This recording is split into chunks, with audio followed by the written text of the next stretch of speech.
Hey y'all, this is Mattie from Mattie's Kitchen, and today I'll be cooking y'all a chuck roast, boneless beef roast.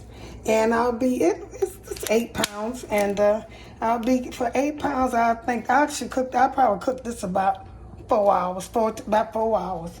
And what I'll be using for my beef, I'll start with some beef broth, some red cooking wine, some garlic, salt, pepper, some brown gravy, and then some slow cooker. And then I got my thyme, and here's my rosemary, my chopped garlic, my pearl onion, my yellow onion, my red onion, my celery.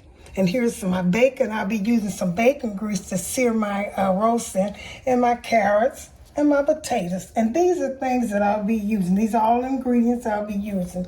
And as I use them, I'll introduce them to you and I'll tell you how I'm going to use them. Okay, the first step, I say I'll explain them as I go. The first thing I'll be doing, I'll be dry rubbing my roast. I'm going to use some salt. All I use is 3 things: salt, and I'll use some garlic. And I'm going to mash this in and on the sides and everywhere and probably let it rest for a while. And some pepper. These are the things I'll be using. So I'm going to rub this in. Good. And do the sides. And do the sides too. Rub it in. I'm going to turn it over. Do the side. So I go.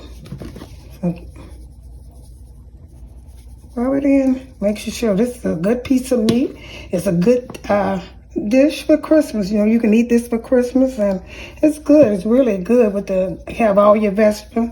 And you also can have turkey too. And if you want turkey, check my channel out. I'm gonna rub this in. I'm gonna do each side. Turn it on this side, and I'm gonna do this. This roast was 20.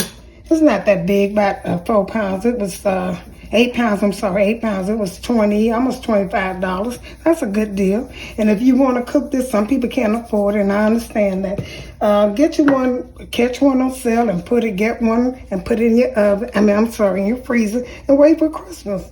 And buy all the other ingredients I told you to use, and get ready. Have it all ready for Christmas. Have everything you need, and then you'll have it ready. Set it aside. If you catch it on sale, buy it. Okay, I'm going to get back with you. I'm going to do all of this side, and I'm going to let this rest in the refrigerator for about 15 minutes. Okay, you all, I let my chuck set in the refrigerator for about an hour, and I let it marinate and it dried off. Now, the first thing I'm going to do, this is the second step. That's the first one. I seasoned and I let it marinate for a while. The second step is I'm getting ready to use some bacon grease. This is really good. I'm going to sear this with bacon grease. I'm pouring some bacon grease in my cast iron skillet. Don't have to use cast. And then I'm going to put some butter so this won't burn. I got this up a little high, so I'm going to cut this off. Yeah, let it burn. It was a little high, so don't do that. Butter stop it from burning. Put this in there. Let's do it. That was a little too high, y'all. You don't want yours to be that high. But anyway, I'm using bacon grease and butter. And also, here's my garlic. I'm going to sear this.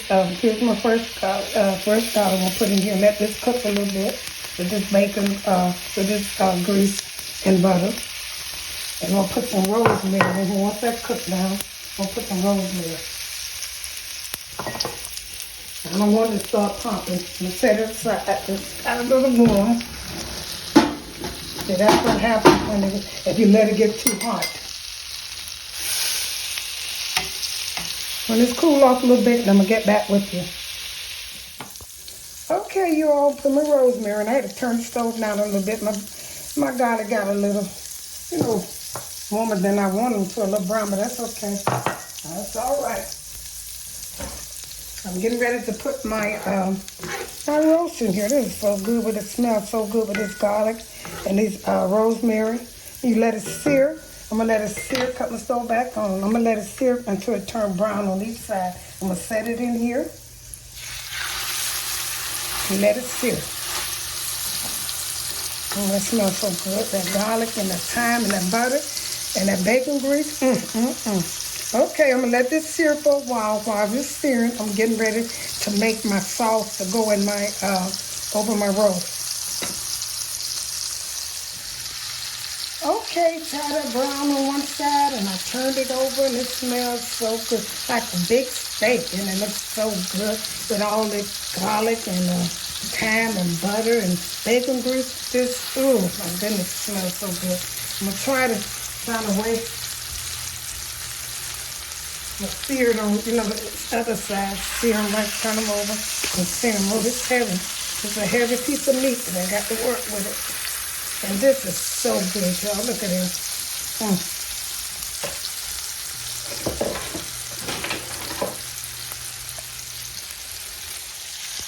And you're going to let each side sear. So I'm letting each side sear, you know, until each one gets brown. Kind of awkward. I had to go get the right tongue to hold it with. And I'm going to let each side sear. Turn it over. So that's seared. And I'm going to turn this side over. Like I said, it's a big piece of meat. And you have to just, you know, and it hasn't browned enough. I'm going to let it brown some more on this side. Okay, I'll get back with you all when I finish this process. Okay, my roast has seared on both sides and on the edges and everything. And I put it in another pot. What I'm getting ready to do now is make the sauce to go over the roast. Okay, I'll be using some beef broth. And I shook it up. I'll use about the same amount of beef broth that I'll be using wine. Red cooking wine. I want enough to, you know, make a gravy for the roast. And I'll be using some red cooking wine, you know, about the same amount. And this make it taste so good, y'all. About the same amount. And I'll be putting some brown gravy in it. Just, you know, McCormick brown gravy mix. I put a little bit in there. Just to give it that beef taste. And also I put some slow cooker beef stew. A slow cooker. It's flavor, real good flavor. If you never tried it, just try it. I'll put some of this on it. And a little bit of this. It's not real salty. I'm going to stir this up good. And I'm going to pour this stir it real good. I'm going to pour it over my beef. And chuck roast. And I'm going to let this cook.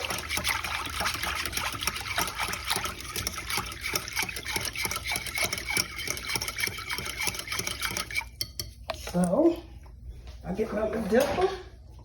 And I dip some. Oh, here's some of it, just around it a little bit. And it is so good. Just put a little bit on there.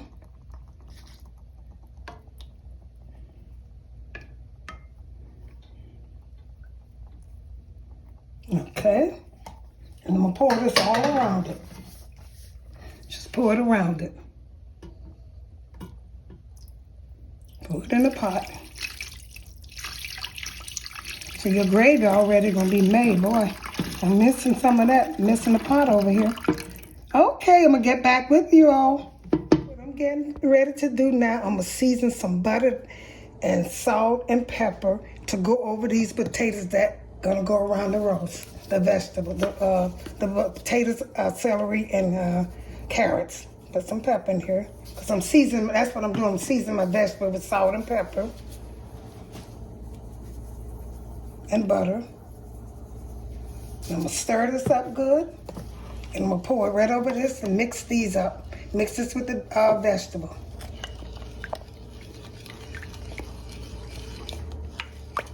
Just ensure that your vegetable going to taste, they're going to taste good anyway. But I'm going to take and season. Sometimes you can put just a tap of honey in here if you want to, just a tap. You don't have to. That's up to you. So season this with butter. You're going to set all of this around your roast. Your roast going to cook. Your roast going to cook for about, I'll say about 4 hours. 3 to 4, because it's 4 pounds. I'll say about 4 hours. An hour a pound. 3 to 4 hours. Okay, so how good that looks. So you're making your bed. Oh, boy, I forgot to cut that one. But that's okay. I'll cut it right now. Okay. Because you want these bite size. They're going to cook as long as the roast going to cook. And they're going to get done at the same time. So you got them bite size. Some of them might be a little bigger. If you see them kind of big, cut them down. They ain't going to hurt. Just cut them down. As you look at them, eyeball them. And if they're too big, cut them a little bit. Because you want them all the same size. So I'm going to do this. Put this in here. And get ready to put these side here.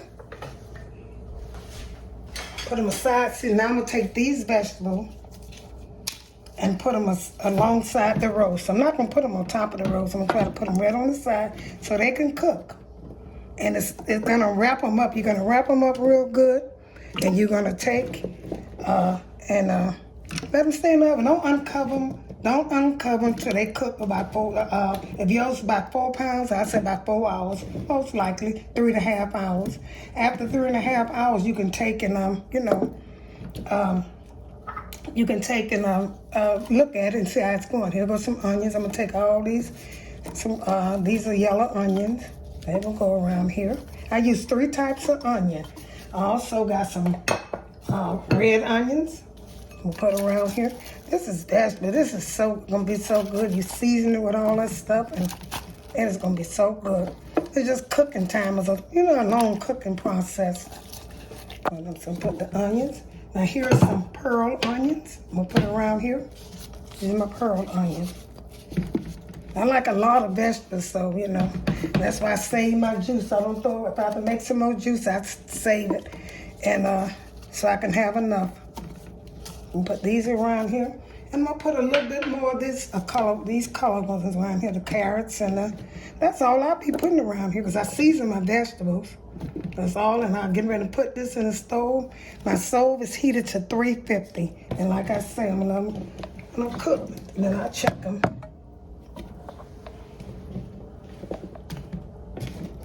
I'm gonna put some potatoes, these potatoes, and celery. I'm gonna put all these vegetables around here, and we'll put this in there. I'm not gonna cover it, like I said, let it cook. I'm not gonna even unwrap it. So I think the 4 hours is up. Okay, I'm gonna get back with you all. Okay, I got my vegetables in like I want them, and I'm gonna take and put a little thyme. These are bay leaves in here, and I'm gonna put a little thyme, and I'm gonna finish. And now you need that, the thyme and the bay leaf. I got to open this up. Okay. Let's put a little thyme in here. It'll make it taste good. Yeah, let's put some in here. Let's put it around. No matter. Put a little bit in there. It smells so good. And I'm going to put this in this oven, and I'll get back with you all. Well, I'm going to take sometimes I take this, some of this butter juice and pour on it, carrots and stuff. I do that sometimes. Pour around it. I'll do that, and I'll get back with you in a couple hours.